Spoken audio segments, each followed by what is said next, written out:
Hi friends, എല്ലാവർക്കും എൻ്റെ YouTube ചാനലിലേക്ക് സ്വാഗതം. നിങ്ങൾ ആദ്യമായാണ് എൻ്റെ ചാനൽ കാണുന്നതെങ്കിൽ സബ്സ്ക്രൈബ് ചെയ്ത് സപ്പോർട്ട് ചെയ്യണേ. ഇന്ന് നമ്മൾ കറണ്ട് അഫയേഴ്സ് ആണ് നോക്കുന്നത്.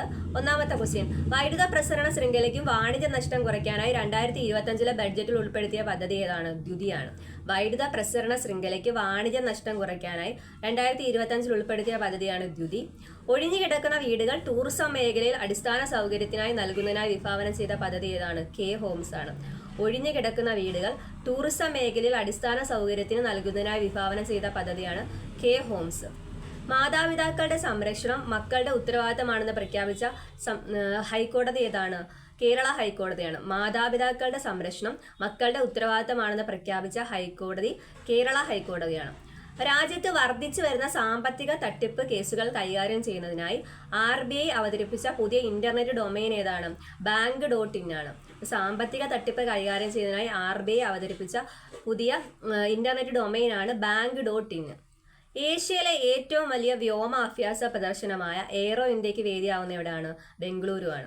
ഏഷ്യയിലെ ഏറ്റവും വലിയ വ്യോമ അഭ്യാസ പ്രദർശനമായ എയ്റോ ഇന്ത്യക്ക് വേദിയാവുന്നത് ബംഗളൂരു ആണ്. അപൂർവ രക്തഗ്രൂപ്പ് ദാനം ചെയ്യൽ സന്നദ്ധരായവരുടെ രജിസ്ട്രേഷൻ പുറത്തിറക്കിയ സംസ്ഥാനം ഏതാണ്? കേരളമാണ്.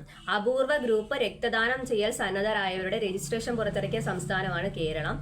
2025 VT ഭട്ടതിരിപ്പാട് പുരസ്കാരം ലഭിച്ചത് ആർക്കാണ്? നിലമ്പൂർ ആയിഷയ്ക്കാണ് 2025 VT ഭട്ടതിരിപ്പാട് പുരസ്കാരം ലഭിച്ചത്. നിലമ്പൂർ ആയിഷ. ഇന്ത്യ ഈജിപ്ത് സംയുക്ത സൈനിക അഭ്യാസമായ സൈക്ലോണിന്റെ 2025 വേദി എവിടെയാണ്? രാജസ്ഥാനാണ്. അപ്പൊ ഇന്ത്യ ഈജിപ്ത് സംയുക്ത സൈനിക അഭ്യാസമായ സൈക്ലോൺ 2025 വേദി രാജസ്ഥാനാണ്.